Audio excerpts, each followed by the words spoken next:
الله الرحمن الرحيم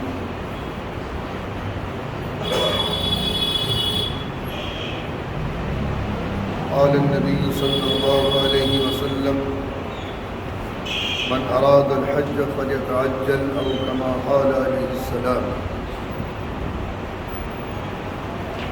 اللهم طهر قلبي من النفاق وعملي من الرياء ولساني من الكذب وعيني من الخيانة فإنك تعلم خائنة الأعين وما تخفي الصدور.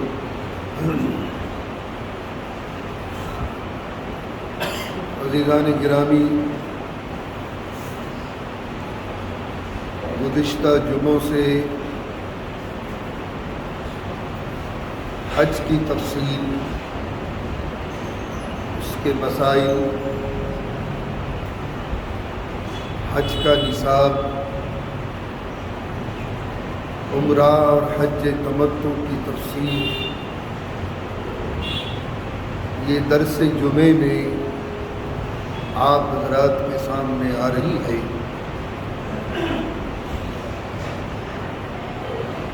آج کا درس حج کے تعلق سے آخری درس ہے۔ انشاءاللہ آئندہ جمعے سے قربانی کے مسائل، قربانی کا نصاب، اس موضوع کے ساتھ انشاءاللہ حاضر ہوں گا۔ گزشتہ جمعے کو بات میں نے یہاں چھوڑی تھی کہ عرفات سے فارغ ہونے کے بعد مزدلفے میں حاضری ہوگی۔ یہاں ایک مسجد مشعر حرام ہے، بہت عالیشان مسجد ہے۔ پہلے اللہ کے گھر اونچے ہوا کرتے تھے، آج ہمارے رہائشی مکان اونچے ہو رہے ہیں، یہاں تک کہ اب مسجد کی شان کو باقی رکھنے کے لیے میناروں کا وجود آیا۔ اب مینار بھی نیچے ہو گئے، یہ ہمارے تعزیے اتنے اونچے ہو گئے کہ مینار بھی نیچے۔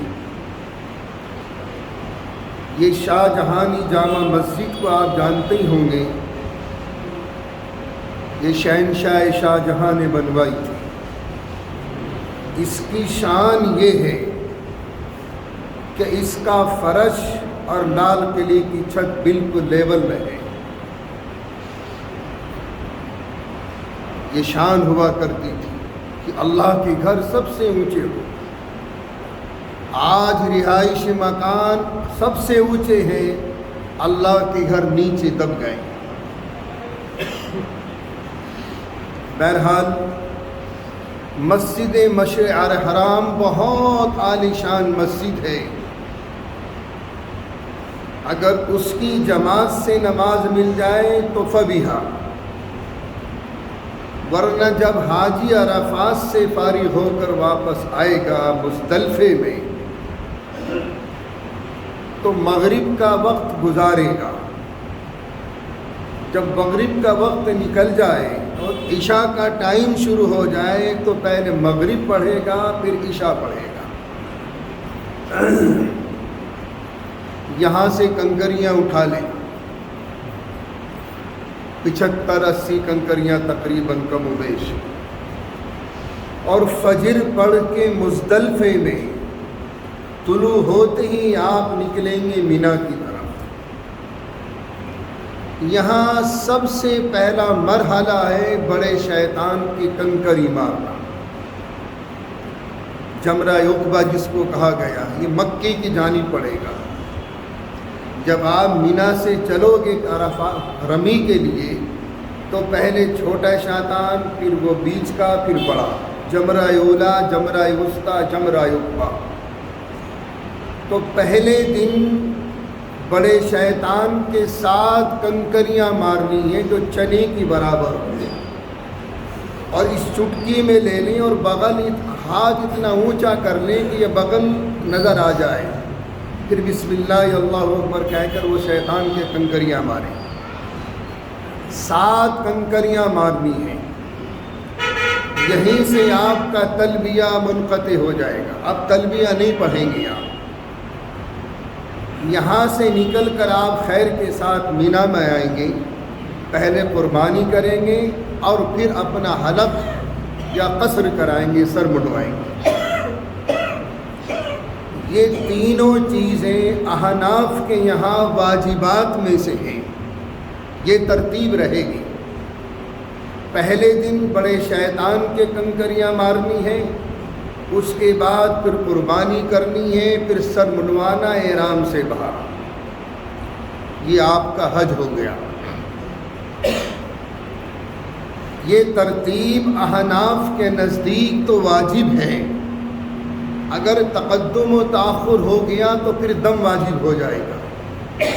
اس ترتیب کو ملحوظ خاطر رکھیں. پہلے بڑے شیطان کے کنکریاں مارنی ہے, اس کے بعد پھر قربانی کرنی ہے, پھر سر منڈوا کے احرام سے باہر.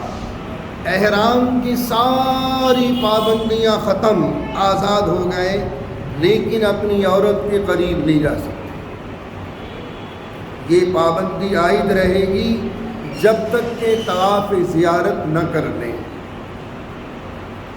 اسی درمیان میں آپ تینوں دن میں رات میں کبھی بھی آن کر طواف زیارت کر لیں. اگلے دن تینوں شیطانوں کے ساتھ ساتھ کنکریاں مارتے ہوئے نکلیں گے. 12ویں تاریخ کو بھی تینوں شیطانوں کے کنکریاں مارتے ہوئے نکلیں گے ساتھ ساتھ. 12 تاریخ کو مغرب سے پہلے مینا چھوڑ دیں اور اپنے ہوٹل میں مکے میں آ جائیں. اور اگر آپ نے 12 تاریخ کو وہیں رک گئے تو پھر 13ویں ذی الحجہ کو وہاں کے تاریخ کے اعتبار سے 13ویں ذی الحجہ کو فجر کے بعد پھر کنکریاں مارتے ہوئے نکلیں گے اور آپ اپنے مقام پر پہنچ جائیں گے. یہاں ایک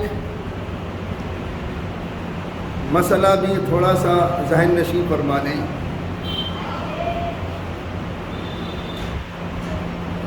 ایام مینا, یہ جو 5 دن ہیں مینا کے, یہ مغز ہے حج کا. بڑی بھاگ دوڑ کرنی پڑتی ہے, یعنی حاجی کی فرقی بن جاتی ہے. لیکن ایام مینا, قیام مینا, مینا کے قیام کے دوران دال دلیے پر گزارا مت کرنا, ورنہ ہمتیں پست ہو جائیں گی. خوب کھانا ڈٹ کے, وہاں نہاری بھی ہے, پائے بھی ہے, بریانی بھی, سب کچھ مل جائے وہاں آپ کی دعا سے. کبھی دال دلیوں میں گزارا کرتے رہو اور وہاں میاں ٹائ فش ہو جائے, ایسا مت کرنا. خوب کھانا, چونکہ ایام مینا یہ حج کا مغز ہے, بہت بھاگ دوڑ کرنی پڑتی ہے. اور دوسری بات یہ ذہن نشین فرما لیں, اگر کسی حاجی کی طرف سے کوئی تکلیف پہنچے تو برداشت کر لینا, کیونکہ تمام حاجی آپ کے مزاج کے مطابق نہیں ملیں گے. نہ خیموں میں, نہ مینا میں, نہ مزدلفے میں, نہ ہوٹل میں, نہ جہاں آپ کے مزاج کے مطابق کوئی حاجی نہیں ملے گا. تمام حاجیوں کے مختلف مزاج ہوتے ہیں, اور بہت سے لوگ تو جان کر چھیڑ خانی کرنے کی کوشش کرتے ہیں. ایسا مت کرنا. اگر کسی حاجی کی طرف سے کوئی تکلیف پہنچ رہی ہے تو بشاشت کے ساتھ اس کو برداشت کر لینا, ڈبل حج کا ثواب ملے گا.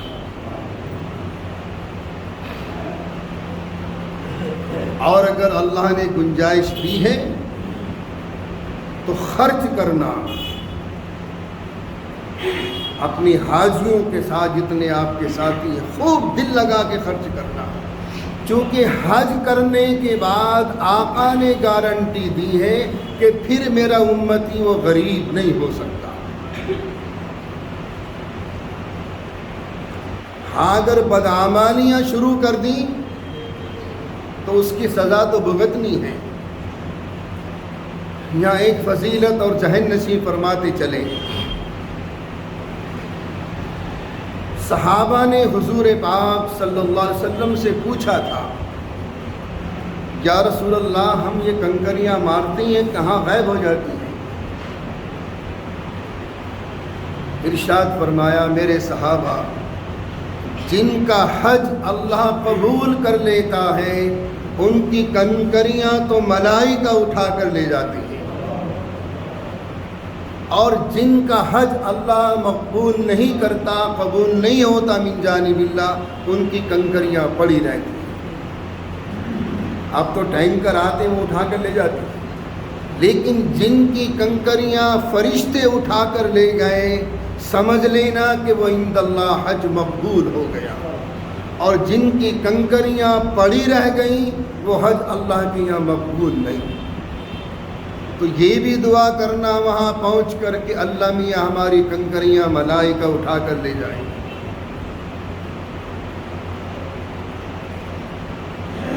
ایک حدیث اور اس سے پہلے دو مسئلے اور ذہن نشین فرما لیں۔ یہ تو حج تمتع کی تفصیل تھی، اس بیچ میں طواف زیارت ضرور کر لینا ہے۔ اچھا، رمی کا کوئی خاص وقت متعین نہیں، آج کے زمانے کے اعتبار سے وہاں کے علماء نے بھی، ہمارے بر صغیر کے علماء نے بھی یہ اپروول دے دیا ہے آپ کہ 24 گھنٹے جب چاہیں آپ رمی کر سکتے ہیں۔ انہی بیچ میں طواف زیارت کر لینا تو پھر عورت آپ کے لیے حلال ہو جائے گی۔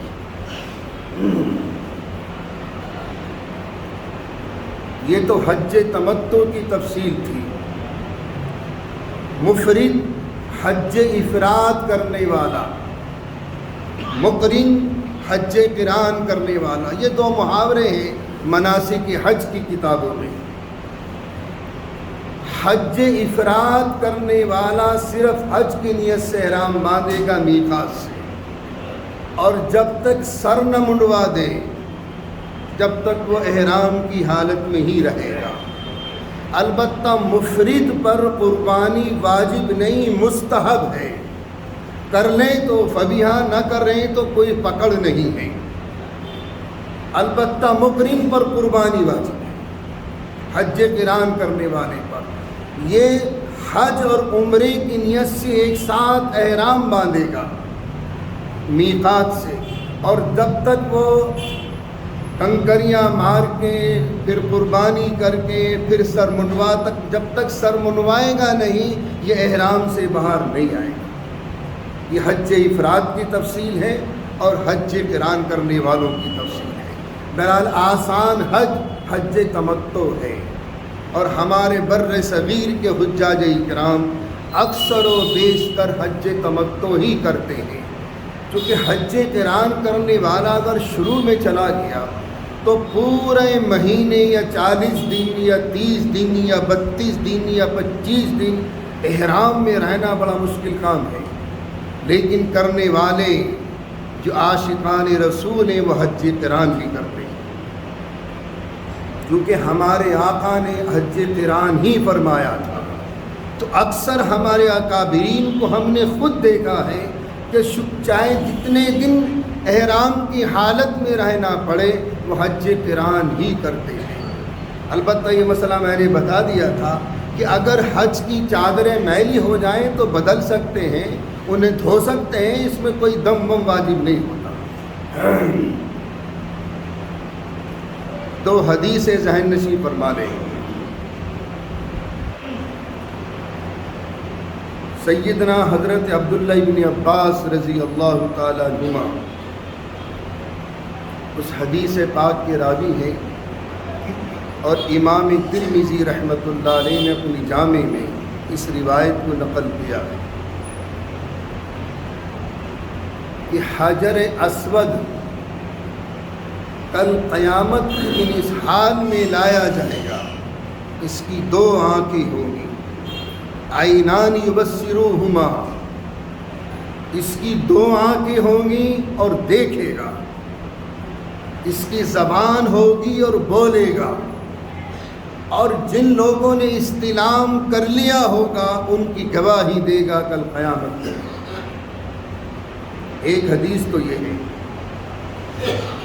دوسری حدیث اسی کے ضمن میں ہے کہ ایک مرتبہ حضرت سیدنا عمر بن خطاب رضی اللہ تعالی عنہ طواف فرما رہے تھے، تو حجر اسود کی طرف مخاطب ہو کے فرمایا، اے پتھر، تو ایک پتھر ہے، نہ نفع پہنچا سکتا ہے نہ نقصان، البتہ اس لیے میں چومتا ہوں کہ میں نے اپنے آقا کو تجھے چومتے ہوئے دیکھا، اس لیے چومتا ہوں۔ پیچھے امیر المومنین حضرت سیدنا علی رضی اللہ تعالیٰ عنہ بھی کھڑے تھے۔ غور سے سنیے اس حدیث کو، وہ بھی طواف فرما رہے تھے۔ فرمایا امیر المومنین نہیں، یہ نفع بھی پہنچائے گا نقصان بھی پہنچائے گا۔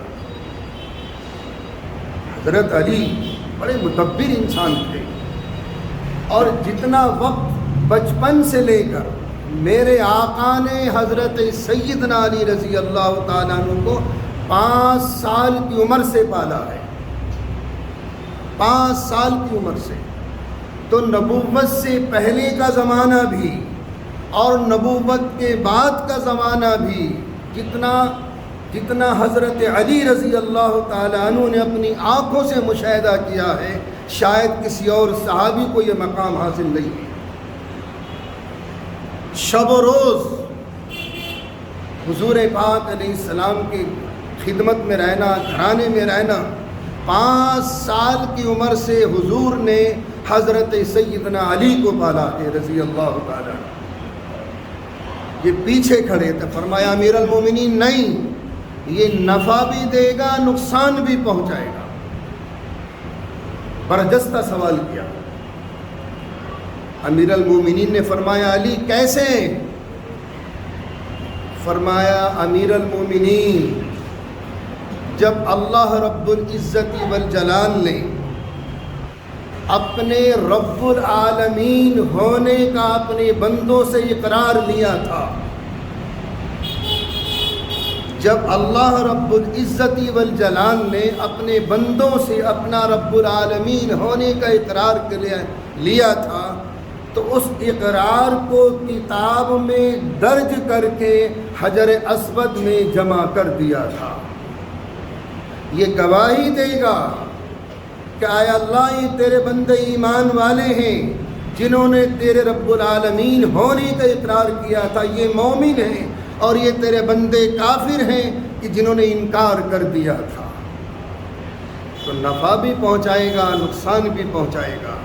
یہ رکن یمانی رکن اسود دونوں اللہ تعالیٰ ان کو زبانی بھی دے گا، ان کو آنکھیں بھی دے گا، اور یہ قیامت کے دن گواہی بھی دیں گے۔